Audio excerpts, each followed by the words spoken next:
بسم الله الرحمن الرحيم ومانتا تاريخ تهاي كودا بيش اللحاد لبضا كوني لباطن أقاسمها عصب مدحتوية دولة بونتلان مدن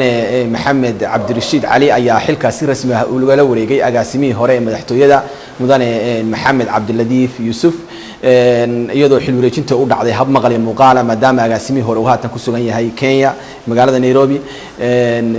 barnaamijkan waxa uu u dhacay si aad u wanaagsan iyadoo ay ka qayb galeen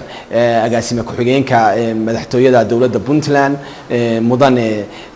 Cabdiwali Timcade iyo agaasime waxidyada kala duwan iyo saraakiisha madaxtooyada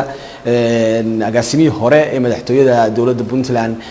mudane Maxamed Cabduladiif waxa uu jeediyay khudbada aad taariikhi u ahayd oo kaga hadlay shaqooyinkii uu qabtay iyo dardaarkiisa iyo taladiisa iyo waliba macsalaameynta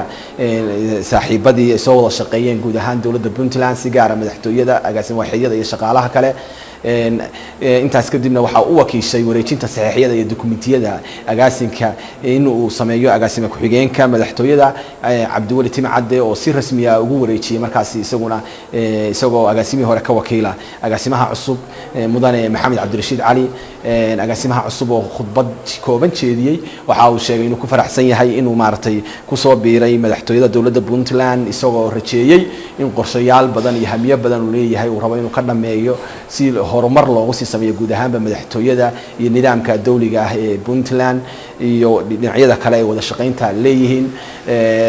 waxaana uu aad uga mahad celiyay agaasimaha cusub Maxamed Cabdi Rashid agaasimihii hore shaqadii uu soo qabtay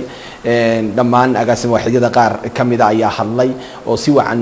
u bogaadiyay xil wareejinta oo ku dhacday hab maqal iyo muuqaal kana dhacday qaybta laga hago fogaan araga ee maqal iyo muuqaalka ee xarunta madaxtooyada dawladda Puntland munaasabadaasina sidaas ayay maanta ku soo dhamaatay aad iyo aad ba mahadsantiin